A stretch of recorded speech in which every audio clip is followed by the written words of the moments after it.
Good morning, people. We're into Judges chapter 13 and we're talking about that incredible human being called Samson.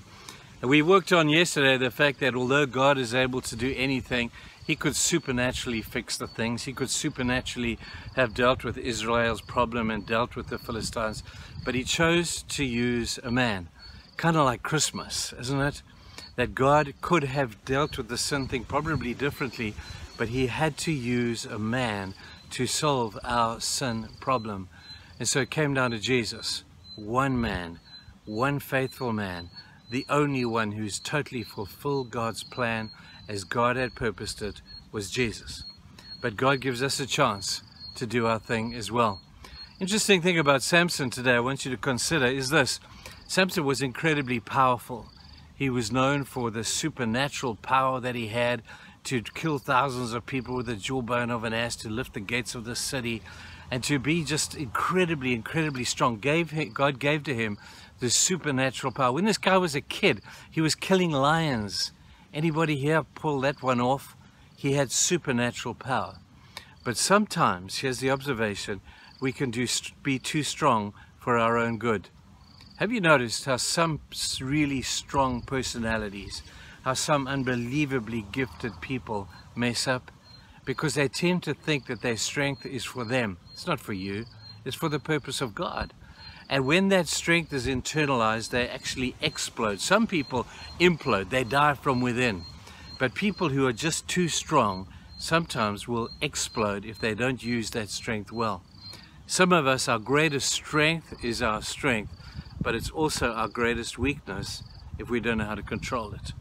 So those people who are amongst us who have incredibly dynamic, powerful personalities, everybody kind of looks at you and says, wow, we'd like to be like you. Well, I've got to be careful, because I think sometimes people like that can explode to the point that they never fulfill God's plan because they just revel too much in their own strength. And that which was given by God to be used for a certain purpose, if it's not used for that purpose, it can lead to a lot of problems. Have a look around the churches today. Have a look, and I don't want to sound critical, but it's a great observation.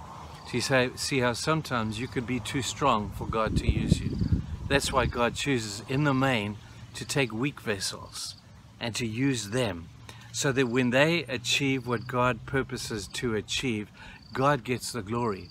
If you're so strong and you achieve what God says He wants you to achieve, then who gets the glory? You get the glory. And let me remind you, God will never share His glory with anyone. So therein alone is a lesson to your own demise. God has chosen to use the frail and the weak things of this world. He's chosen to use people like me and to choose people like you.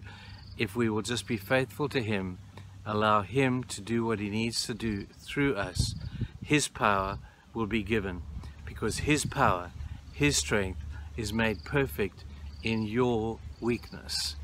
Think about that for a moment. We're always saying, I'm too weak to be used by God. That's rubbish. Where do we hear that from? You sometimes are too strong to be used by God. We have to manage our strengths.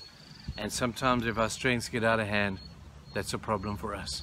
Think about that in a practical way today. Apply it to your own life, to all you very strong personality people out there.